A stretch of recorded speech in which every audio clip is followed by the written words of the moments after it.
श्री स्वामी समर्थ अवधूत चिंतन श्री गुरुदेव दत्त. कशा आहेत सगळे? मजेत आहेत ना? आनंदी राहा, सुखी राहा आणि स्वामी सेवा आपली करत राहा. तर आजचा विषय आपला आहे की व्यंकटेश स्तोत्राचं अनुष्ठान बऱ्याच लोकांना करायचं असेल किंवा केलं असेल त्याविषयी थोडे प्रश्न असतील. म्हणजे आपला जो व्हिडिओ होता अनुष्ठानाचा तो म्हणजे बऱ्याच लोकांनी 10,000 लोकांनी बघितला आणि त्यांच्या कमेंट्स म्हणजे आल्या 2-3 लोकांच्या बऱ्याचशा म्हणजे प्रश्न असतील. तर मला थोडक्यात ते पण बोलायचे. म्हणजे मला वाटलं कुठेतरी बोलावं आपण. बऱ्याच लोकांना प्रश्न आहे की अनुष्ठान केलं तर काय घडतं, कसं घडतं. सांगू का तुम्हाला? आपला भाव खूप महत्वाचा आहे. आपला भाव असला ना तर काहीही घाबरू नका किंवा कुठल्याही गोष्टीला आपण म्हणजे काही मनात शंका आणू नका. सगळ्यात आधी सांगेल, मनात शंका न येऊ देता आपण आधी आपली सेवा काय करायची आपल्याला त्याच्याकडे लक्ष द्या. 3 दिवस करायची तुम्हाला सेवा, 21 दिवस सेवा करायची. तुमची मन काय बोलतात ते तुम्ही ठरवलं त्यानुसार आपल्याला सेवा करायची. स्वामी आहेत ना आपल्या बरोबर हे लक्षात ठेवायचं. स्वामी आहेत ना आपल्या बरोबर बस.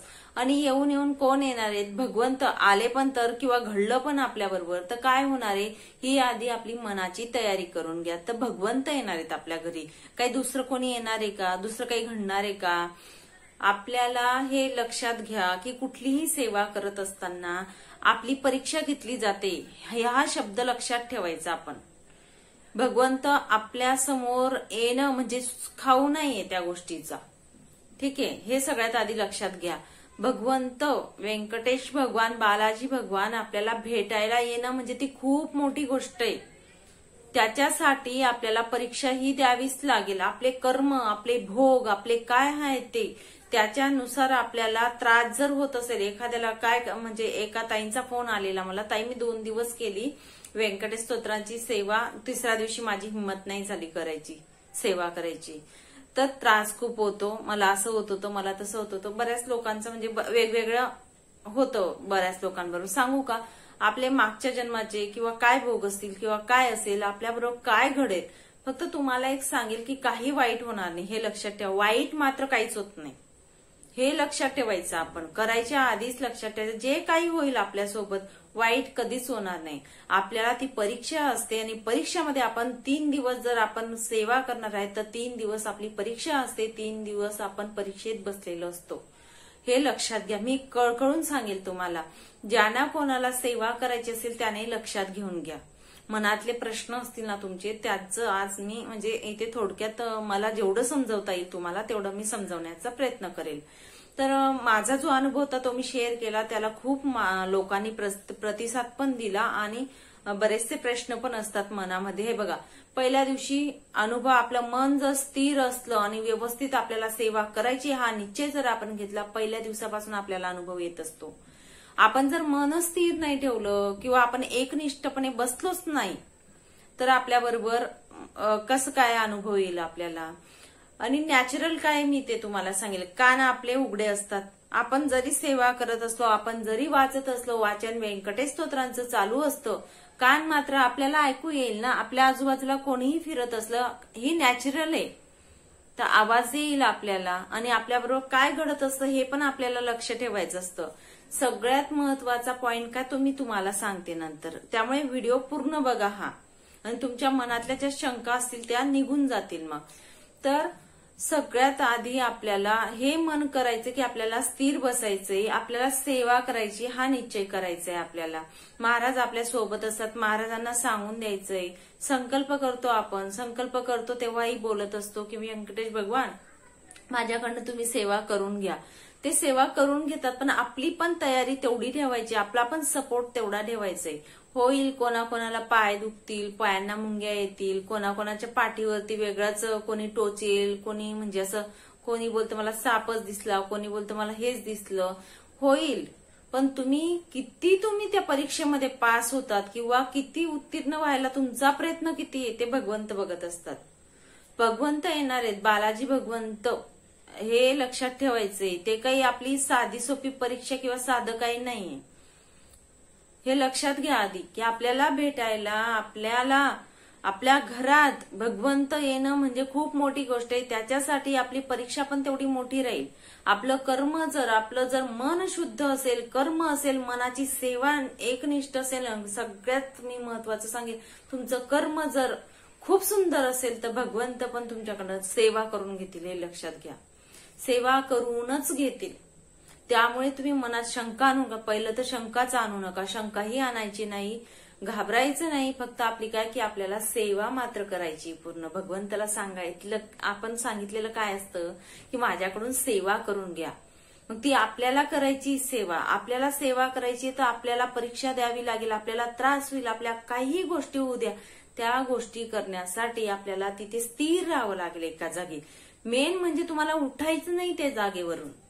थांबले तुम्ही, ठीक आहे, तुमचा श्वास एक वेळा वाचलं, तुम्हाला वाटतंय, थोडं भीती वाटते किंवा काही गोष्टी घडतायत, पण ती जागा मात्र सोडायची नाही तुम्ही अनुष्ठानची. तुम्ही जागा सोडली, अनुष्ठाला खंड पडला तिथेच. अनुष्ठान जे असतं त्याला खंड पडेल, हे लक्षात घ्या तुम्ही.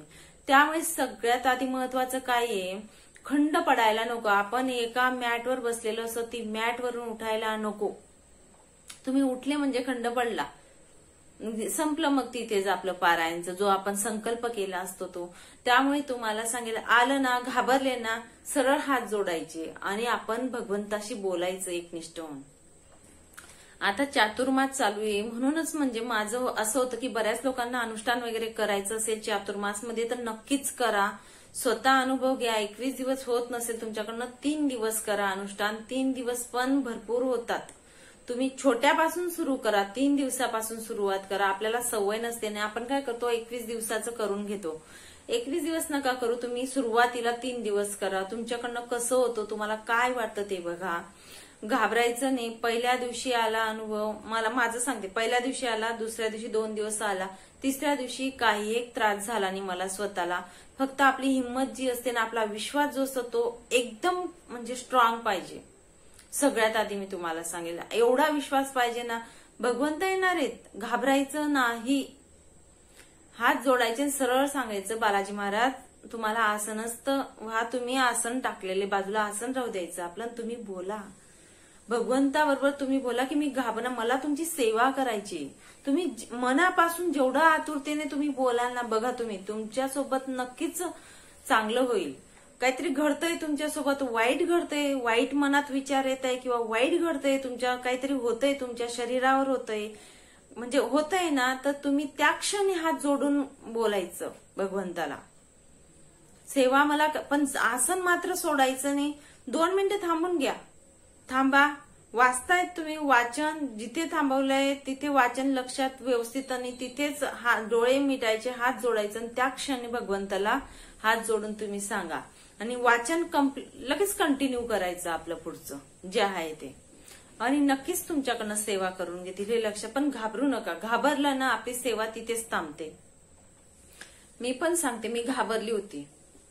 मी बोलली तुम्हाला, माझा अनुभव जो आहे तो सांगितलेला आहे. पायांचा आवाज आला, ऐकू येणे नॅचरल आहे, आपल्याला कानाला ऐकू येईल. आपण जरी वाचन करत असो काहीतरी, म्हणजे समजा पण कानांना आवाज येणं हे नॅचरल असं, हे लक्षात घ्या. आपण जरी वाचन करत, एक निष्ठ होऊन वाचत होती, कानाला आवाज आला म्हणजे कोणतरी चढलं. कारण आपल्या इथे एका पावलांचा आवाज येतोय दाराच्या बाहेर, माझ्या दाराच्या बाहेर दरवाजा उघडा होता, पावलांचा आवाज. माझा जो मेन डोर आहे त्याच्याजवळच देवघर येतं, एंट्री केल्यानंतर तिथेच मी बसलेली होती, तर मला आवाज येणं हे नॅचरल आहे. त्याबद्दल इश्यू नाही. पण मी उठली नाही, मला म्हणजे मी त्याच्याकडे लक्ष नाही दिलं. पण जेव्हा उधी पडली माझ्या डायरेक्ट पुस्तकावर, ती उधी जेव्हा आपण फूक मारतो, ती उधी धुवा म्हणजे अशी राख सारखी असते, पण जी उधी पडते ती जशी म्हणजे दुसऱ्या साईडला अगरबत्ती ठेवलेली पुस्तकावर पडली, ती जशी अगरबत्ती असते तशीच्या तशी पडली जिथे मी वाचत होती तिथे. आणि तेव्हा मी घाबरली होती. घाबरली मी मान्य करते. त्यावेळेस मग तेव्हा माझ्या डोक्यात यायला लागलं की ही उदी इथे पडली म्हणजे पायांचा, मगाशी पायाचा आवाज, मी तेव्हा पण उदी पडली. मग मी तेव्हा घाबरली की हे असं कसं काय झालं की उदी दुसऱ्या साईडला लावलेली देवघराच्या आणि ती इथे कशी पडली. आणि नंतर मी हात जोडले, तिथेच हात जोडले. हात जोडून ते एकदा बोलत होती तो कम्प्लीट केलं. घाबरून तेवढा मी एक वेळा कम्प्लीट केलं. कॉईन इकडचा इकडे टाकला की लक्षात नाही राहणार. आणि मग हात जोडून मी व्यंकटेश भगवानांना सांगितलं की महाराज आसनस्थ व्हा म्हणून. आणि पूर्ण वाचल्यानंतर माझ्या डोक्यात क्लिक झालं की बाहेर पायाचे आवाज येत होते. म्हणजे माझ्या डोक्यात क्लिक जेव्हा झालं, मग मला समजलं की कोणीतरी होतं आणि काहीतरी होतं. ते जास्त ताप घ्यायचा नाही, कोणी आहे. दुसऱ्या दिवशी मी दरवाजा लावला होता तर खिडकीमधून म्हणजे झालं ते जे झालं ते.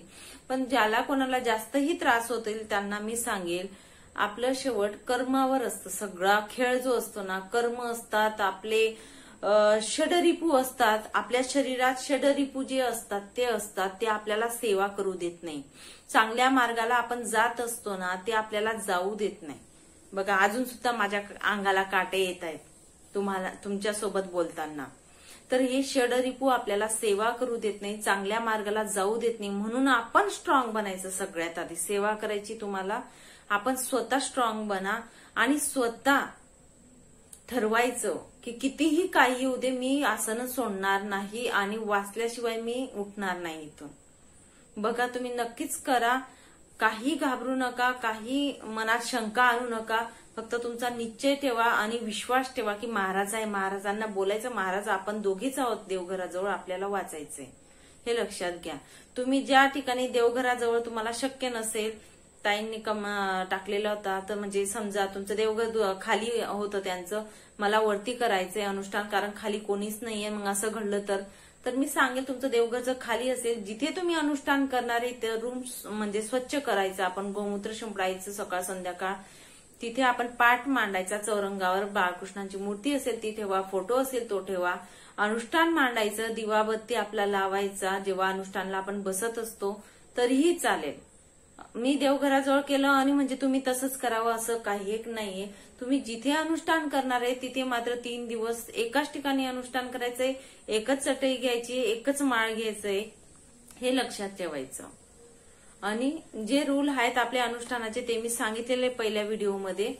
अशा प्रकारे आपल्याला अनुष्ठान करायचे. बऱ्याचपैकी मला असं वाटतं तुमच्या मनातल्या ज्या शंका असतील त्या निघाल्या असतील, तुमच्या मनातले भ्रम गेले असतील. आपला चातुर्मास चालू आहे आता. ज्याला कोणाला अनुष्ठान करायचं असेल त्यांनी नक्कीच करा आणि स्वतः अनुभव घ्या. बालाजी भगवान जर आपण मनापासून केलं ना तर नक्की भेटायला येतात. नाही पण अनुभव आला ना, हे बघा, नाही तुम्हाला अनुभव आला 3 दिवस, तुम्ही बोला 3 दिवस केलं, 21 दिवस नाही अनुभव आला, तुम्हाला सांगू का, आपले जे पाप असतो ते कमी होत असतं. आपले षडरिपू असतात ते म्हणजे कुठेतरी त्यांचा प्रभाव जो असतो तो कमी होतो. काही ना काही पुण्य मिळत असतं आपल्याला त्या बदल्यामध्ये, हे लक्षात घ्या. त्यामुळे सांगेल की नक्कीच अनुष्ठान करा. त्याचा एक एक शब्दाचा आपल्याला पुण्यामध्ये प्लस होत जातो. आपण थोडीही सेवा केली ना, ती सेवा आपली पुण्यामध्ये जमा होत जाते. बँक असतं आपलं पुण्य आणि पापचं, त्या प्रकारे तिथे जमा होत असते. तर या प्रकारे माहिती ती. नक्कीच तुम्हाला काही प्रश्न वाटला, मनात काही शंका आली तर नक्कीच प्रश्न विचारा. नक्कीच उत्तर द्यायचा मी पुरेपूर प्रयत्न करेन. चला मग इथेच थांबते. नंतर अजून भेटेल पुढच्या व्हिडिओमध्ये. तोपर्यंत श्री स्वामी समर्थ. अवधूत चिंतन श्री गुरुदेव दत्त. व्हिडिओ आवडला असेल तर लाईक करा, शेअर करा आणि सबस्क्राईब करा.